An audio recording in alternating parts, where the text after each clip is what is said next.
શ્રી વલ્લભાધીશ કી જય. શ્રી ગુસાઈજી પરમ દયાલ કી જય. શ્રી ગુસાઈજીનું નામરત્નાખ્ય સ્તોત્રનું 95મું નામ મહાબુદ્ધિ મહાબુદ્ધયે નમઃ. શ્રી ગુસાઈજી મહાબુદ્ધિશાળી છે. તેમના દ્વારા જ મહાપુરુષોને સદબુદ્ધિ પ્રાપ્ત થાય છે. શ્રી ગુસાઈજી સાક્ષાત શ્રી ઠાકોરજીનું સ્વરૂપ છે. તેથી શ્રી ઠાકોરજીનો અલૌકિક જ્ઞાન ધર્મ આપનામાં રહેલો છે. શ્રી ગુસાઈજી સૌથી શ્રેષ્ઠ બુદ્ધિ ધરાવે છે. તેમના દર્શન માત્રથી જીવની અવિદ્યા દૂર થઈ જીવને ભગવદ્ જ્ઞાન થાય છે. પારસમણીના સંગથી લોઢું સોનું બને તેમ શ્રી ગુસાઈજીના સંગથી જીવ મહાન બને છે, સદબુદ્ધિવાળો બને છે અને ભગવદ્ બુદ્ધિ આવતા ભગવદ્ માર્ગે ચાલનારો બને છે. ને વાર્તા ચરિત્ર સંગતિમાં ચિત્રજીમાં જે રહેલું છે તે એક પ્રસંગ છે. સુરતમાં એક વૈષ્ણવ સાહુકાર અને તેના પત્ની રહેતા હતા. પત્ની અતિ સ્વરૂપવાન અને પતિવ્રતા હતી. તેનું સૌંદર્ય જોઈ એક મ્લેચ્છ તેના પર મોહિત થઈ ગયો. સાહુકારની સ્ત્રીએ તે સુબાથી તો પીછો છુડાવ્યો, પણ આ વાતનો બદલો લેવા માટે તે મ્લેચ્છે એક ષડયંત્ર રચ્યું.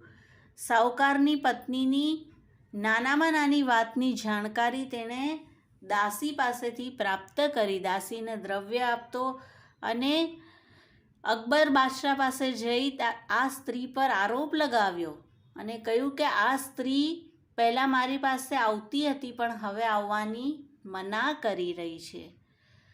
બાદશાહે સાહુકાર અને તેની પત્નીને દરબારમાં બોલાવ્યા. જ્યારે તેઓ જઈ રહ્યા હતા ત્યારે માર્ગમાં શ્રી ગુસાઈજી શ્રી યમુનાજીના નિગમબોધ ઘાટ પર બિરાજી રહ્યા હતા. આ સ્ત્રીને રુદન કરતા જોઈને અને દૈવી જીવ જાણીને આપે યોગ્ય ન્યાય દેવડાવવાનું દ્રઢ સંકલ્પ કર્યો. શ્રી ગુસાઈજીએ ગુપ્ત મંત્રણા કર્યા પછી બાદશાહને સુબા અને સાહુકારની સ્ત્રીને કેદખાનામાં નખાવ્યા. ત્યાર પછી એક વિશ્વાસુ માણસને આ બંને વચ્ચે થતી વાતની નોંધ લેવાનું કહ્યું. તે મ્લેચ્છ અને સ્ત્રી અલગ અલગ પાંજરામાં હતા અને સ્ત્રીએ પૂછ્યું કે કઈ રીતે મારા વિશેની આ બધી માહિતી ખબર પડી, અને તે મ્લેચ્છ બધું બોલી ગયો. બાદશાહનો રાખેલો વિશ્વાસુ માણસ આ બધી વાતની નોંધ કરી લીધી અને બીજે દિવસે દરબારમાં જાહેર કરાવી. તે મ્લેચ્છનો ગુનો સાબિત થયો. શ્રી ગુસાઈજીએ તેને દંડ આપીને તે સ્ત્રીને છોડાવી દીધી. આમ આપ મહાન બુદ્ધિશાળી છે અને આ પ્રસંગનો પ્રભાવ અકબર બાદશાહ પર પણ ઘણો પડ્યો. અકબર બાદશાહે આપને ન્યાયાધીશની સત્તા આપી રાજકીય સન્માન કર્યું.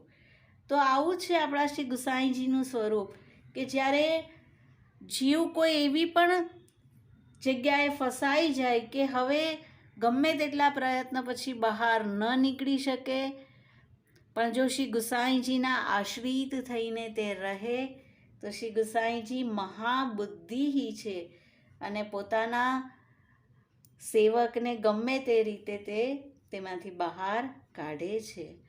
મહાબુદ્ધયે નમઃ. શ્રી વલ્લભાધીશ કી જય. શ્રી ગુસાઈજી પરમ દયાલ કી જય.